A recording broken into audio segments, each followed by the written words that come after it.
Waliwo mukwano gwange ali mu ggwanga lya Canada yankaka okwogera ku katambi ka minisita wa Senegal eyagenda mu ggwanga erya Bufalansa ne bamukuba ensambagere ne bamukuba emiggo ne bamuswaliza ku street bannansi b'eggwanga erya Senegal ng'agenze mu nsi eya Bufalansa.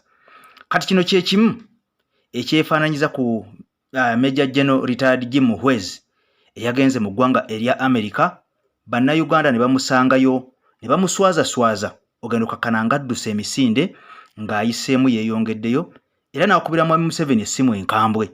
Kakati noono yabadde akozesezza omukyala amanyiddwa nga Maureen Asiimwe, ono nga munnanuupu lwe yeyalidde mu bannanuupu olukwe n'asooka ayaniiza omwami ono ku office eza UBC wali mu kibuga Boston mu America.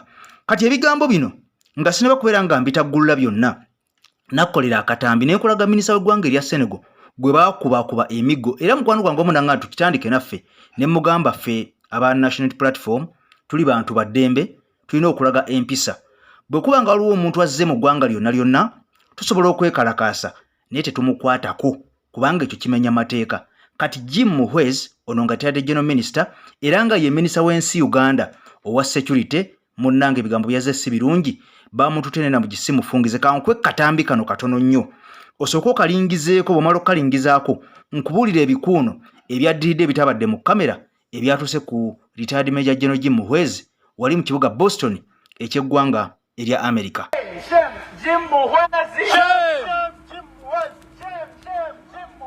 Shame, shame. Shame, shame. Shame, shame, UBCA. Shame, shame, UBCA. Maureen Asiimwe. Maureen Asiimwe. Maleka kube, leka kube.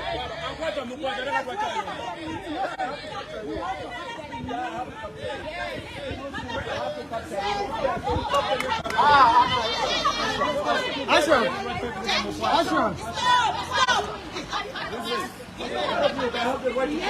No, you don't have to fight him.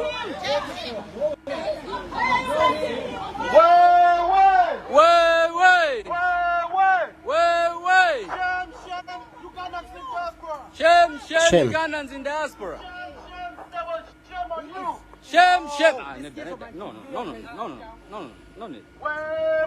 Way. You are here to fight for your Freedom.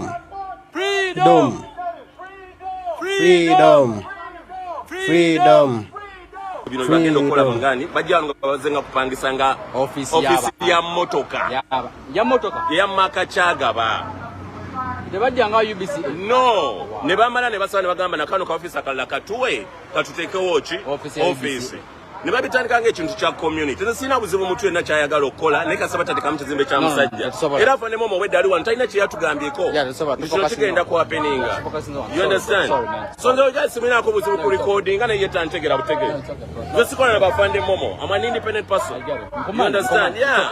So kyobanyonyolera omwami mu black oseka kwanza nomazeyo emyaka 5 naye babosi bange bawulira bino byabaddewo babuza ate kino kyo kigenda maaso ku kizimbe kyamutulibwa kibadde kitya era kati bafanemu mbadde njogera ne simple nangambye apologize to people. You done a mistake. Yaganye nga ye era mbadde njala kuggula office mugiyite mugamba mfanemu come and speak to people ekitegeera banyonyola ensobizo ati atudduseeko. You understand? Omanyi ali wano yagenze. You understand? Nzobera simanyi bino bigenda naku happening. You understand? Naye oli munyonyole sina buzibu naye. I get it, bro. You understand? There's sina political sides. I get it. You understand? I get it. Era bajja mu bulungi nga karento ya maka kyagaba. Ne beefuulira omwo ne ba kati oluvannyuma ne basaba ne office nga simanyi kye baagala. Wano kwanga mpuliriza kankusaba n'obwombe firi eno soko jimpere ekigalo nkunyonyole ompya nkusaba subscribe nga ku mukutu gwaffe okonene kale tutambulenga ffenna kati wulira video eno situgenda kubeera nga tugimalayo yonna. Omwami ono ategeezezza nti bajja ku kizimbe okwo ne bamusaba batekeko offices zaabwe nga UBA. Kati njagala nkubulire ebigambo bino obiwulire. Nakugamba nti ba politicians tebasobola kutuusa Uganda mu nsi nsuubize. Ampuliriza ebigambo bino biringa ebyokusaaga naye njagala obipiikingemu. Njagala omanye omwaka guno gwennyini General Muhoozi Kainerugaba yateekateeka nga alina okugenda mu ggwanga erya Bungereza n'omusajja amanyiddwa nga Barambagahare. Kati bano batuuka e Bungereza baayagala bawe ssente bannanuupu abasangibwa mu ggwanga erya Bungereza. Wabula waliwo abaali bakutte ssente ezo era nga bannuupu. Naye bano baabalabuukirira mangu. Era bwe bati abannuupu abali e Bungereza beekumamu ogutaaka ne beekolamu omulimu ogenda okakananga na bana baali balidde ssente okusembeza Barambagahare ne mwami muhwezi babalemesezera ssente ne bazibasesemya. Kati njagala okimanye nti mwami Museveni yateekateeka dda era mu diaspora agenze ateekayo mpola abantu be, abantu bano ng'ate bannuupu bennyininyini abawedde emirimu. Omukyalo oyo amanyiddwa nga Maureen Asiimwe y'omu ku bannanuupu e Boston ate nga bakulembeze.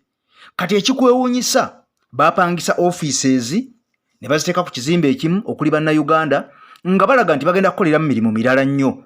Wabula ng'olukwe lwali lwavadde eno nga office ezo zigenda kubeera ndala nnyo era n'emirimu gyazo mirala nnyo. Kati jjukira nti e Boston bannayuganda abaliyo balina ebibiina byabwe ebibatwala oba ebibagatta. Oyinza obiyita munno mu kabi okwanguya kubanga abaana bangi abanoonya empapula bangi abatuukeyo nga tebalina bagenda kubeera nga batandikira. Kati ebibiina bino bibayambako bw'oba wakatuuka ng'oli mpya, abaagala obumwanyi n'ebirala bifaananyizaako bwe bityo. Kati mukwano gwange ampuliza ebibiina bino omukulu mwami Jim Muhwezi, minisita wa Uganda w'ensonga za security, byayagala okubeera ng'akozesa n'abakulembeze baabyo mpola mpola agende ng'asensera oba oli awayingire ekibiina kino ekya nuupu. Kakati gwe ng'olaba abantu ba National Unity Platform bambadde red, omukulu Robert Kyagulanyi Ssentamu alusatuka okujja e Boston ng'abantu abayita alaba tebajja so ng'ate balaga nti bannuupu. Kakati embeera eyo Maureen Asiimwe abadde agenda kutembeeta ekintu kino era kigambibwa nti ono kasita bamuguddemu addusa emisinde ne ku offices ezo tasobodde kubeera nga abandaalawo. Kasita awulidde nga emizindalo gitandise nga batandise okumuswaza n'okumwambula. Ebigambo nno bino mu Uganda gye bisinga. Bapoliticians bangi abambala ebimyufu naye nga munda nkugambye bambala kyenvu. Ne Bulaaya nkugambye nti gavumenti yatandika dda okubeera ng'esigayo ensigo kubanga baakimanya nti e Bulaaya amaanyi aga opposition gye gasinga. Kati wano mu mbeera eno balina okubeera nga bakozesa ssente zonna ezeetaagisa okugulirira abo abali ku ludda oluvuganya gavumenti naddala abo abakulu basobole okubeera nga ebigambo byabwe batandika okubeera nga babirya, batandika okubeera nga babikyusa, batandika okubeera nga Oweekitiibwa Robert Kyagulanyi Ssentamu bw'abazze tebakubiriza bantu kubeera nga bagendayo gyali okubeera nga bateesako bye bateesa, basobole okubeera nga batandikawo mpola mpola okubeera nga beeyubula babenga abakola ebyabwe. Era maaso eyo gye bujja ampuliriza ogenda kutandika okulaba bannayuganda abamu kubali mu mawanga gona ddala mu Amerika nga batandise okwogera oludikyadikya naye nga bano be bamu kubasinganga ennyo okubeera nga bakulembeza n'okukola ku nteekateeka eza National Unity Platform. Bangi batandise okubeera nga balya akasente. Omukyalo ono Maureen Asiimwe nkugambye nga omusajja bw'annyonnyodde nti yajja ng'ebigendererwa bye birala nnyo era nga birala ddala.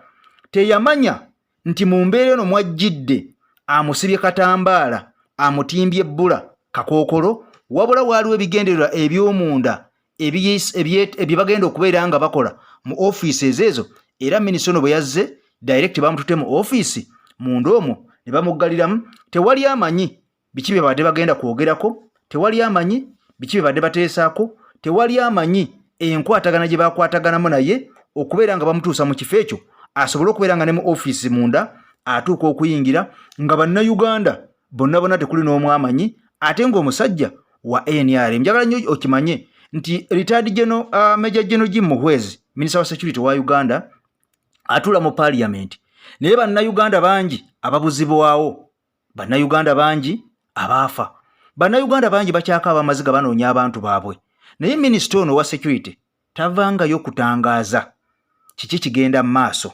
Drone muziraba enkya n'eggulo ne zirumba abantu ne ziwamba ne bakuba abantu naye aga Katonda mu ggulu minisita ono tavangayo kubaako kyayogera bakutangaza bannansi oba bannayuganda kuki kigenda mu maaso ku bulamu bw'abantu bwabwe oba oliawo abaabuzibwawo mu kalulu ka 2021 nga nakati bakyanoonyezebwa. Nze Eke Masa kutimbe kagadula Eke TV kankusabe n'obombe video eno jimpere ekigalo mukwano gwange ampuliriza.